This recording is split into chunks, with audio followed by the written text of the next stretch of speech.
நான் வந்து 1945ல் பிறந்தவன். ஓகே. ஆனா, எனக்கு வந்து எங்க தாத்தா இதெல்லாம் சொல்லிக் குடுத்துருக்காரு. உங்க தாத்தா. ஆமா. தாத்தா, பாட்டி சொல்லிக் குடுத்துருக்காங்க. ஆனா, கீர்த்தனையில இந்த பாட்டு இன்னும் இருக்குது. இருக்குது, இருக்குது. ஆமா. இருக்குது, அது இருக்குது. உண்மதான். ஆமா. அ இப்போ நீங்க இந்த கிராமத்துல இருக்கீங்க. இப்படி ஒரு ம். பிரபலமான பாடல் வந்து கிறிஸ்தவ கீர்த்தனை பாடல் புஸ்தகத்துல இடம் பெற்றிருக்கு. அதுவும் உங்க ஊர்ல இருக்கிறவங்க எழுதி இருக்கிறத அத கேட்கும்போது உங்களுக்கு எப்படி இருக்குது? ரொம்ப மகிழ்ச்சியா இருக்குது. பண்ணியிருக்கோம். அவர் எந்த வருஷம் பிறந்தாருண்ணே?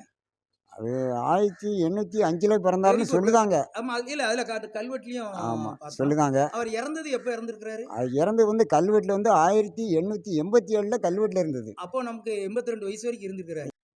அருமையான நண்பர்களே, இப்பொழுது நான் நிற்கின்ற இடம் வந்து திருநெல்வேலி மாவட்டம் பார்வதியாபுரம் என்ற இடத்துல நான் நிற்கிறேன்.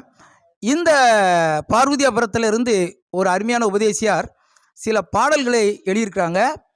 அந்த பாடலாசிரியருடைய பெயரும் கிறிஸ்தவ கீர்த்தனை பாடல் புத்தகத்தில் இருக்குது.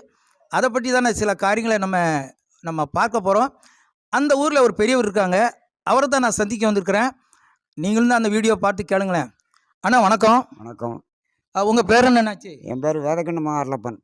அருளப்பன். ம். இந்த ஊரில் ஒரு அருமையான ஒரு உபதேசியார் இருந்திருக்கிறாங்க. அவங்க பேர் என்னது? அவங்க பேரு காபிரியேலு. காபிரியேல்னு சொல்லுதாங்க காபிரியேல். காவிரியல் உபதேசியார். அவர் என்னென்ன பாட்டெலாம் எழுதியிருக்கிறாரு? அவரு என்ன பாக்கியம்னு ஒரு பாட்டு எழுதியிருக்காரு. ஓகே.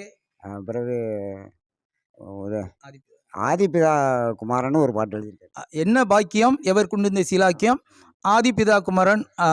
எழுதியிருக்காரு. அழகா ஆமாம் எழுதியிருக்காரு. ஆமாம். அதாவது நீங்கள் வந்து உங்களுடைய தாத்தா பாட்டிலாம் உங்களுக்கு ஏதாவது சொல்லியிருப்பாங்களே, அவங்க இந்த காபிரியல் உபதேசியாரை பற்றி என்ன சொன்னாங்க?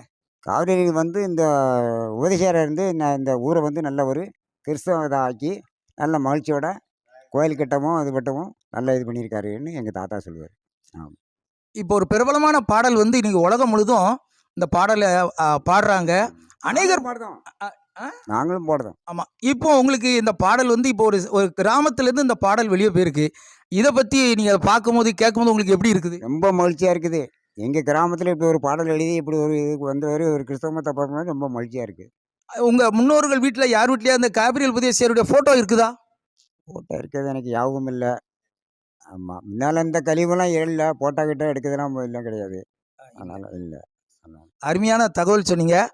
இப்போ நீங்கள் வந்து இந்த சர்ச், இந்த பழைய சர்ச் இருக்கு இல்லையா, இதுலலாம் ஜெபம்லாம் நடக்குதா? நடக்குது நடக்குதுங்க. நடக்குதா? நடக்குது நடக்குது. சரி சரி. வெள்ளிக்கிழமை நடக்கும். மற்ற நாளைக்கு இட நாள்லேயும் நடக்கும். நடக்கும். ஆமாம். ஜெபக்கூட்டம் நடக்கும்.